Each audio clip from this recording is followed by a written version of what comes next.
Shadows of yesterday, Emma Thornfield stared at the cream-colored invitation resting on her kitchen counter, the gold-embossed letters catching the morning light.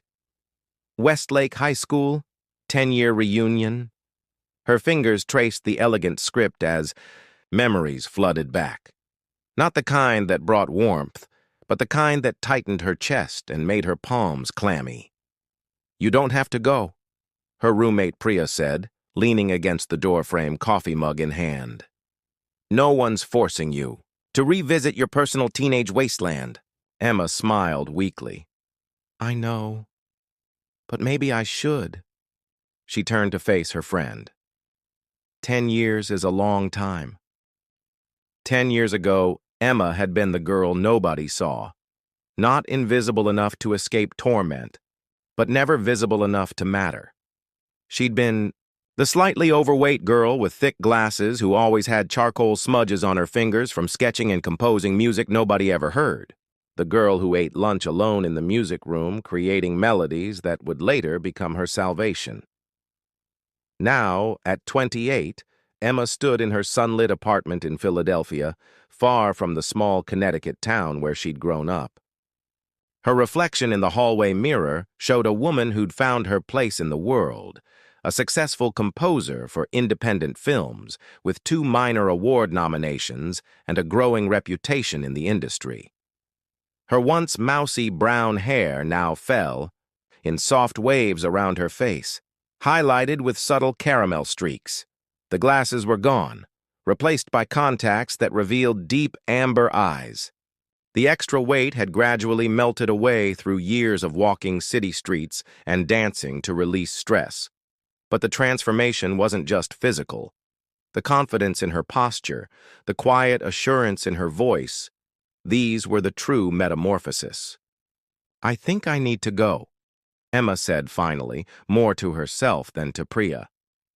"Not to show off or seek revenge, but to close that chapter properly." Priya nodded. "Then you'll need a dress that says, 'I've arrived, but I'm not trying too hard.'" Next 3 weeks passed in a flurry of preparations. Emma selected a midnight blue gown that flowed like water when she moved, elegant but not ostentatious. She booked her flight and a room at the hotel where the reunion would be held. In quiet moments, she found herself at her piano, fingers dancing across the keys, composing a new piece that somehow captured both melancholy and triumph. 2 nights. Before the reunion, Emma received a text from Danielle Harrison, one of the few people who'd shown her kindness in high school. "Looking forward to seeing you. Can't believe it's been 10 years.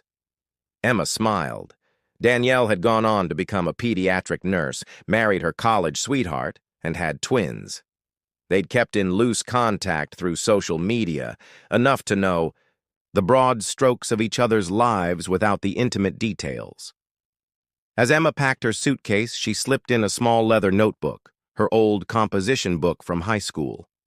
Most of the melodies inside had never been played for an audience, but one of them had recently underscored a climactic scene in an independent film that had garnered critical acclaim at several festivals. "Just in case," she murmured, though she wasn't sure what she was preparing for. That night, Emma dreamed of hallways that stretched endlessly, filled with laughing faces that looked through her as if she were made of glass. She woke with a start, heart pounding. Taking deep breaths, she reminded herself that she wasn't that invisible girl anymore. She had found her voice, literally and figuratively. "I'm going back," she whispered to the darkness, "but I'm not going backward."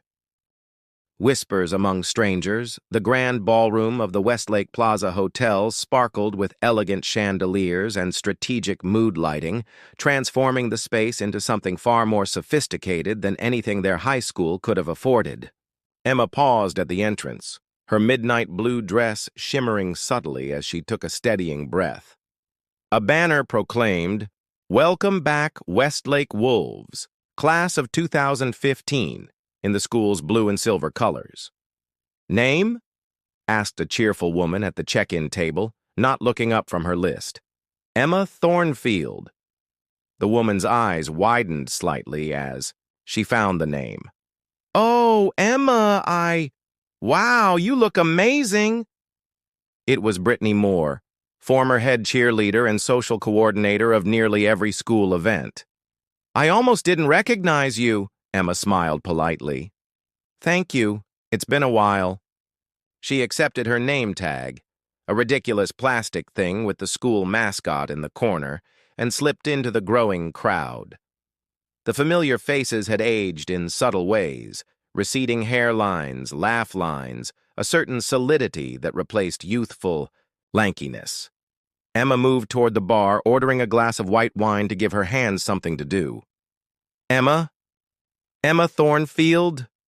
A warm voice cut through the ambient chatter. Danielle appeared, her familiar smile now framed by a stylish bob. You made it!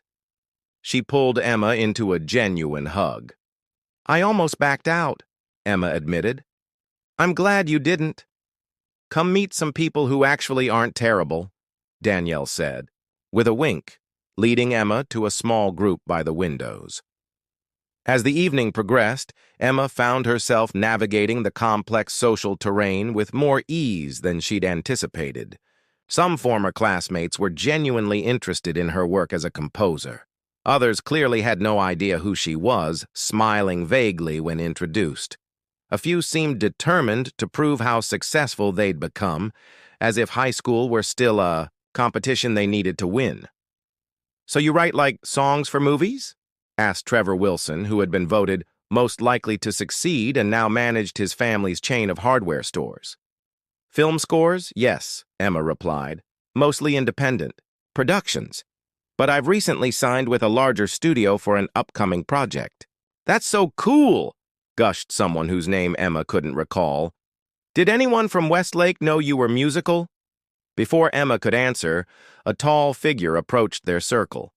Nathan Blackwood had been the golden boy of Westlake High, captain of the debate team, lead in school plays, and prom king.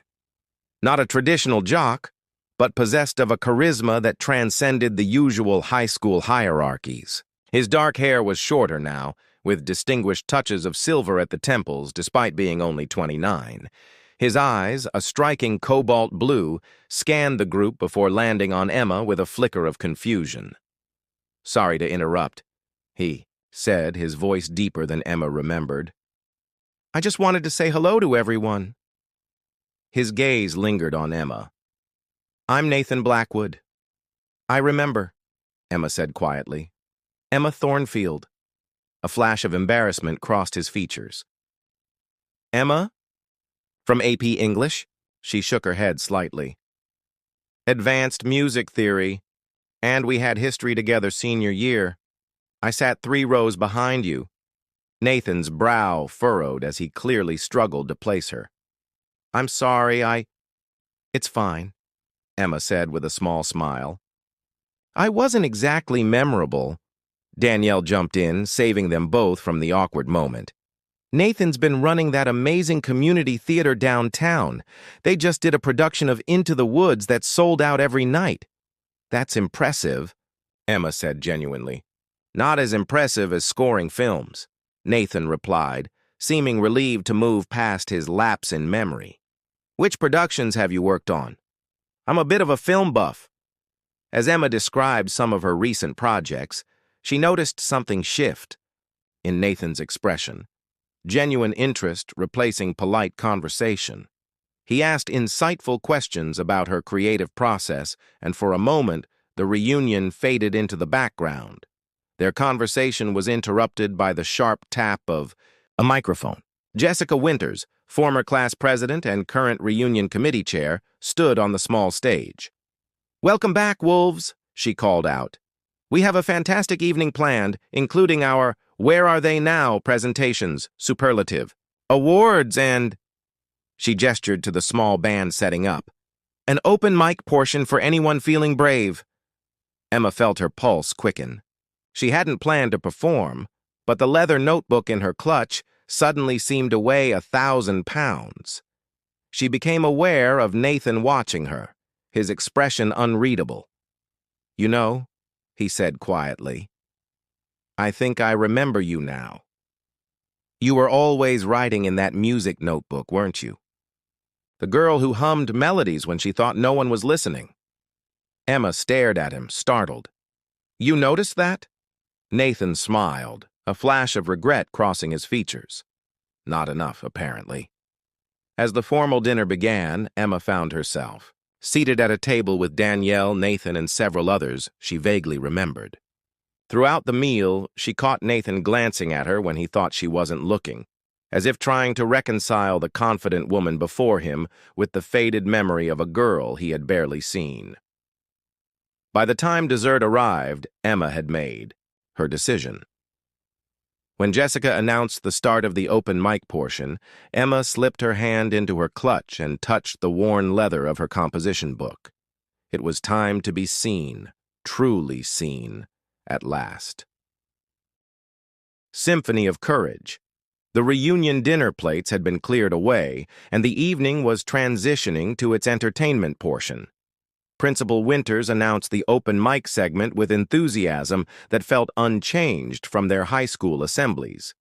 Anyone brave enough to share a talent or memory, please sign up at the DJ booth, he encouraged, adjusting his glasses in that familiar, nervous gesture. Emma watched as a few former classmates took the stage. Tyler Freeman recounting the state championship football game with excessive detail, a former cheerleader performing an impressively athletic routine, considering her cocktail dress, and the class clown, still playing the same role, delivering jokes that earned more groans than laughs. You should go up, Danielle whispered, having stopped by Emma's table between performances. Show them what they missed. Emma shook her head.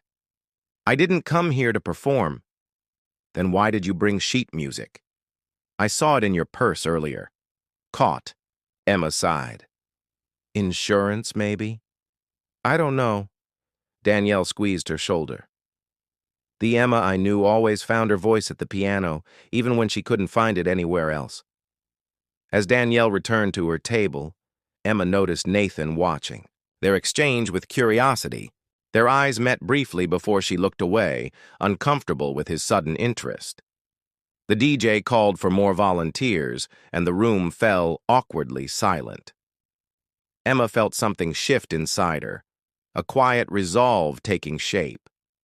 Without fully processing her decision, she stood and walked toward the sign-up sheet.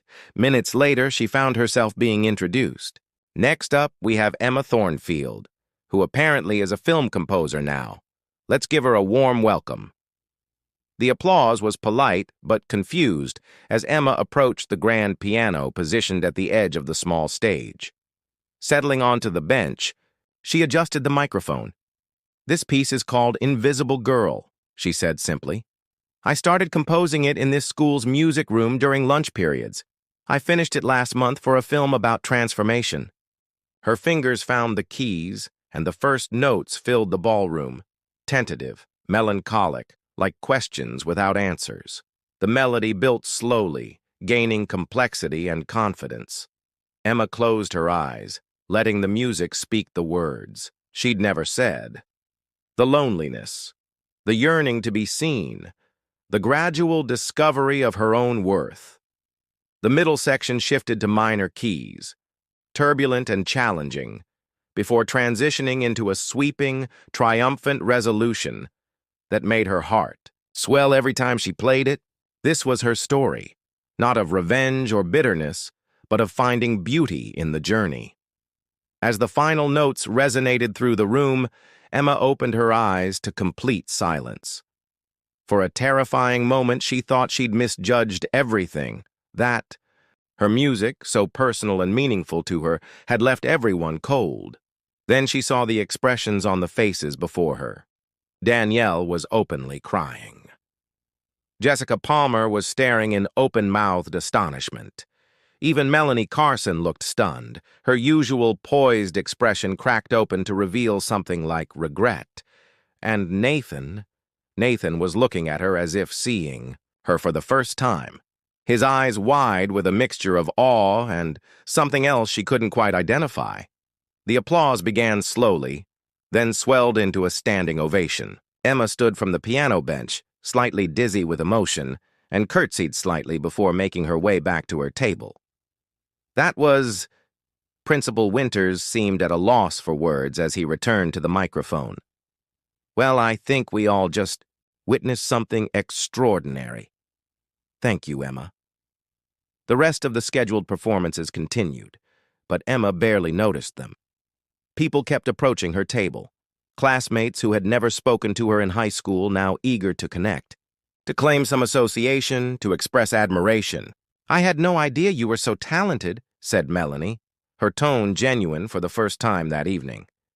That's because you never asked, Emma replied softly, not unkindly. When the formal program ended and the dance floor opened, Emma slipped away, to the hotel's terrace, needing air and solitude to process the evening's emotions. The night was clear, stars visible despite the suburban lights, and a gentle breeze carried the scent of nearby gardens. Your music is beautiful, came a voice behind her. Emma turned to find Nathan standing in the doorway, 2 glasses of champagne in hand. He offered one to her. Thank you, she said, accepting the glass. I don't remember you playing in high school, he said, joining her at the railing. Emma gave him a sidelong glance. I don't remember you noticing much about me at all. Reflections in Azure. The terrace was quiet compared to the music-filled ballroom, just the distant sounds of laughter and the subtle fountain in the hotel garden below. Emma sipped her champagne, acutely aware of Nathan standing beside her, his presence both familiar and strange. You're right, he said finally, breaking the silence. I didn't notice you. Not really. He turned to face her, leaning one arm on the stone balustrade. I'm trying to reconcile the confident woman who just silenced an entire room with her music with the girl I apparently went to school with for 4 years. People change, Emma replied, gazing out at the garden rather than meeting his eyes. Do. They? Nathan asked, his voice tinged with something like regret. Or do they just become more fully themselves? He paused. I've been thinking about that a lot lately. Emma turned to study him. In the soft outdoor lighting, she could see the traces of exhaustion around his eyes, a certain weariness in his posture that his well-tailored suit couldn't quite disguise. What happened to the big advertising career in Boston? She asked. Nathan's eyebrows rose slightly. You know about that? Small talk at the table, she explained with a slight shrug. Plus, Danielle fills me in on hometown news occasionally. He nodded, taking a sip of his champagne. The short version? Agency downsized, marriage fell apart, came home to regroup. Now I teach marketing at Westlake Community College and do freelance work on the side. Do you like teaching? Surprisingly, yes. His expression softened. It's rewarding in ways I never expected, less glamorous than agency life but more meaningful. He glanced at her. What about you? Film composer sounds impressive. Emma smiled. Independent films, mostly. Nothing you'd see at the multiplex. But it's creative and challenging, and occasionally something breaks through at festivals. That piece you played? It was in a film? The emotional climax of a coming-of-age story about a girl finding her voice as a poet. It won Best Narrative Feature at the Philadelphia Independent Film Festival last month. Congratulations, Nathan said, sounding genuinely impressed. Is that where you live now, Philadelphia? Emma nodded. Since college, I started out scoring student films, built connections, and gradually worked my way up. And did you? Find your voice? He asked, echoing her description of the film. The question caught her off guard. I think I'm still finding it, she answered honestly, but I'm not afraid of it anymore. They fell into comfortable silence, the night air cool against their skin. Inside, the DJ had switched to slower songs, and couples swayed on the dance floor visible through the terrace doors. I was a self-centered kid, Nathan said abruptly, wrapped up in my own achievements, my own little world. I didn't see a lot of things, or people, that I should have. Most teenagers are self-centered. Emma replied, not unkindly. It's practically a developmental stage. Maybe, but some of us took longer to outgrow it than others. He looked down at his nearly empty glass. My ex-wife used to say I was still performing for an audience that wasn't there anymore. Was she right? Nathan's laugh held little humor. Painfully so. Took a divorce and career implosion for me to finally hear it. Emma felt an unexpected pang of empathy. The golden boy had fallen, learned humility the hard way. There was a time she might have found satisfaction in that, but now it just seemed sad. What about you? He asked. Any relationship disasters to confess? A few false starts, she admitted. One serious relationship that ended when he got a job offer in Los Angeles, and I wasn't ready to uproot my life for someone who still seemed to be figuring out what he wanted. Wise decision, Nathan nodded, speaking from experience. From inside, they heard Jessica Palmer's voice over the microphone announcing the final hour of the reunion. Don't forget to exchange contact information and sign the memory book before you leave. Should we go back in? Emma asked, suddenly aware they'd been talking on the terrace for nearly an hour. Probably, Nathan agreed, though he made no move to leave. Instead, he set his empty glass on a nearby table and turned to face her fully. Emma, would you have dinner with me tomorrow night, before you head back to Philadelphia? She studied his face, searching for any trace of the old Nathan, the charming performer seeking an audience. Instead, she found only genuine interest and a vulnerability that surprised her. Why? She asked simply. He didn't answer immediately, seeming to weigh his words. Because I'd like the chance to meet you properly this time. The real you, not the shadow I failed to see years ago, or the impression from one evening at a reunion. He smiled slightly. Plus, I know a great restaurant in town that wasn't here when we were in high school. Emma considered him, considered the unexpected turn the evening had taken. Okay, she said finally. Dinner tomorrow. As they walked back toward the ballroom, Nathan hesitated at the door. I should warn you, I'm not the same person I was in high school either. Emma smiled. Good. I wasn't particularly interested in that person anyway. Harmonies of Tomorrow. 6 months after the reunion, Emma sat at her piano in her Philadelphia apartment, working through a difficult passage for her latest project, a documentary about climate scientists in the Arctic.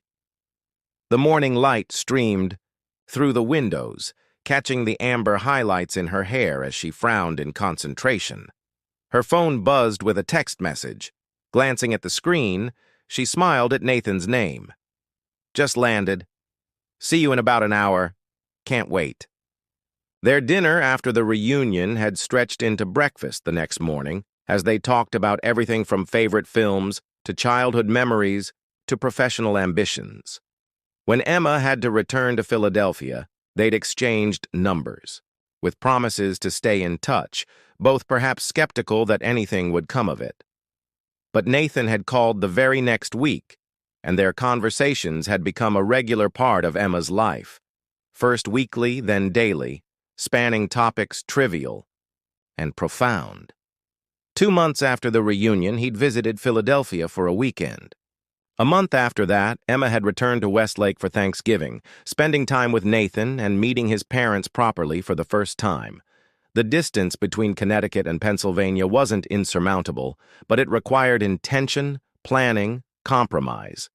So far, they'd managed to see each other at least twice a month, trading weekends in their respective cities. Today marked Nathan's 4th visit to Philadelphia, a long weekend that coincided with a gallery opening where one of Emma's film projects would be featured in an audio-visual installation.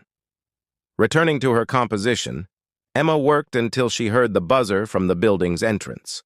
Moments later, Nathan appeared at her door, weekend bag slung over his shoulder, looking slightly rumpled from travel but smiling broadly. Welcome back, she said, rising to greet him with a kiss. Good to be back, he replied, setting down his bag and pulling her into a proper embrace. How's the Arctic project coming? Challenging, Emma admitted, leading him to the kitchen where coffee was brewing. The director wants something that conveys both the beauty and the fragility of the ice, the urgency without being heavy-handed. If anyone can thread that needle, it's you. Nathan accepted the mug she offered, their fingers, brushing in the exchange. I brought those student projects I mentioned, the marketing campaigns for local nonprofits. I'd love your thoughts. Their conversation flowed easily as they caught up on the past 2 weeks. Nathan's community college students had presented their final projects, showing more creativity than he'd anticipated.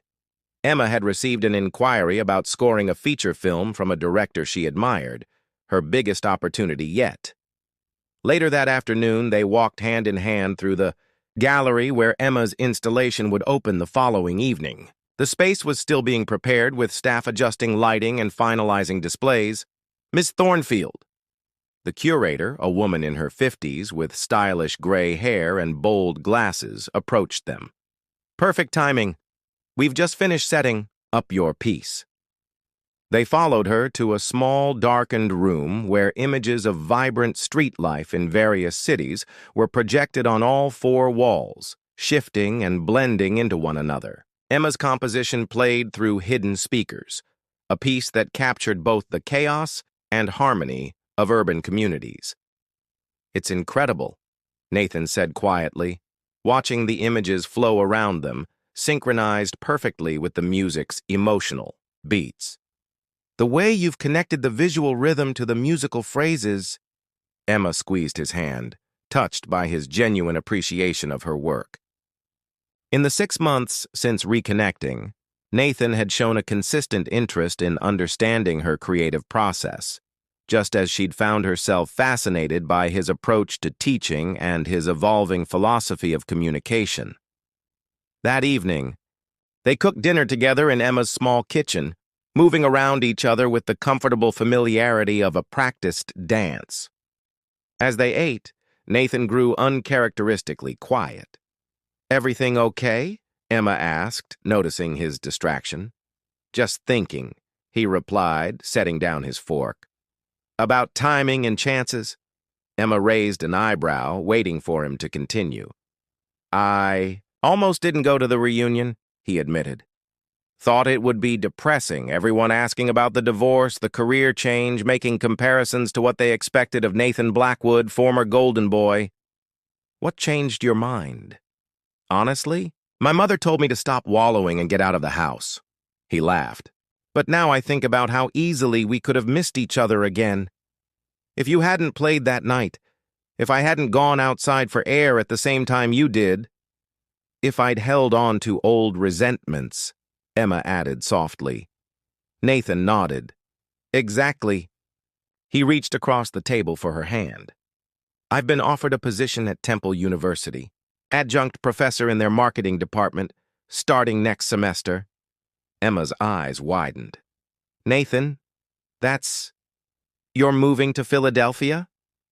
If you think it's a good idea, he said, a hint of uncertainty in his voice. I don't want a crowd. You or rush things, but the long-distance arrangement is getting old, and I thought. Emma cut him off by coming around the table and kissing him. It's a very good idea, she said when they finally parted. Later, as they sat together on her small balcony watching the city lights, Emma rested her head on Nathan's shoulder. Do you believe in second chances? She asked. I'm starting to, he replied, his arm tightening around her. Though technically this might be a first chance. We never really knew each other before. Emma considered this. True, but it feels like we've come full circle somehow. Not a circle, Nathan corrected, gently. A spiral, maybe, covering similar ground but at a different level. In the distance, the sounds of the city created their own kind of music. Car horns and distant conversations, laughter from a nearby restaurant patio, the rumble of the subway beneath the streets.